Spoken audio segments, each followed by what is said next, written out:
It's an interesting thought or theory that the monsters that the new Godzilla movie is referring to, even though there are giant titanic monsters to rival his size and status, actually, maybe, just maybe, it's human beings that it's referring to. Are we not capable of committing such heinous acts that others might look at us as monsters? Not so much on how terrifying we could look, but through our actions. Even in the trailer, Millie Bobby Brown is saying, "You're a monster. I'm sorry."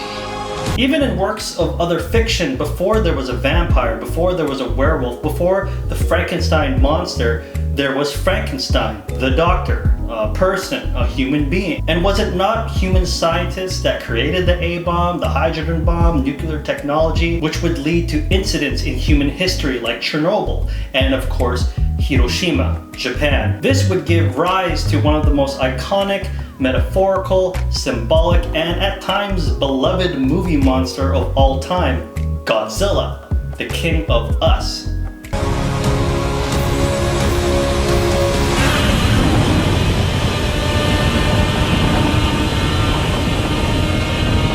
Hey everybody, and welcome to Llew's Reviews, and in this episode I'll be taking a look at Godzilla, King of the Monsters, the direct sequel to the ever so coy 2014 Godzilla film, and also connected to Kong Skull Island in 2017. It's starring Kyle Chandler, Vera Farmiga, and Millie Bobby Brown as the Russell family, a family that struggles to cope with the events of the previous Godzilla film, and with each other. Aside from this dysfunctional family, the whole world and its world leaders debate on what needs to be done with Godzilla and the other hidden titans around the world. But of course, we wouldn't have a movie if somebody just couldn't leave well enough alone. With certain characters, develop ways to find and communicate with titans using frequencies, concept that was developed in the last movie with a certain Breaking Bad person, who, by the way, his character and actions and motivations make sense way more than some of the characters and other scientists in this movie, whose mindset and actions would make someone like Thanos pretty proud. But that's a totally different cinematic universe. Which goes to show where the logic in some of the writing for some of these characters have gone,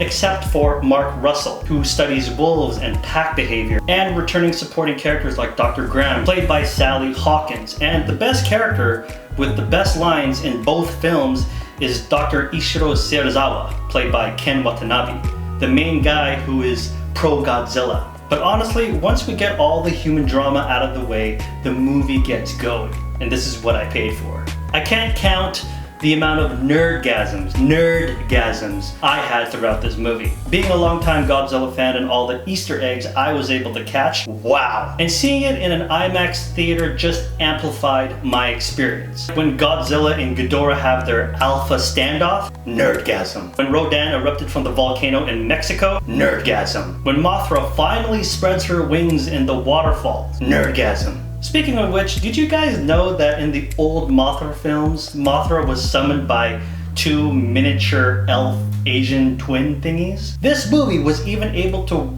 give a wink wink nudge nudge to that, nerdgasm. And this is the dilemma of the film, I feel. It may be a little too esoteric, in which only a certain group of people will get and appreciate it, like Whovians and Bronies, anime fans and hardcore BTS army soldiers, or Blackpink. It's kind of like driving in a car with passengers listening to music. One person likes loud headbanger music while everybody else likes K-pop and mumble rap for some reason.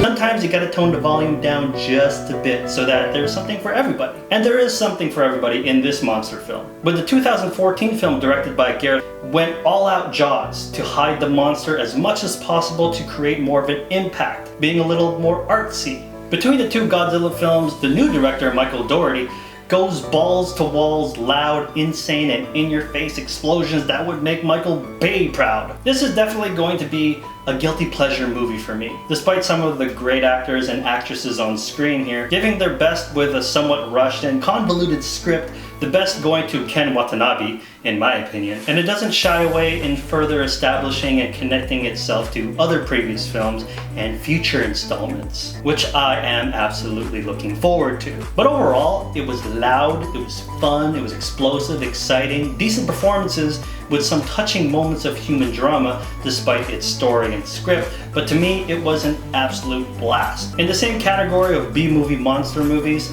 a B-movie rating is deservingly so. This is getting a 3 out of 5 Titans out of 5.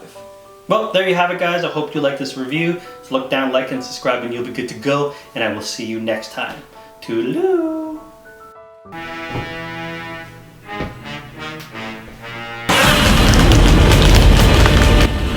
Run! It's Godzilla! It just looks like him, but due to international copyright laws, it's not. But we should still run like it's Godzilla! But it isn't.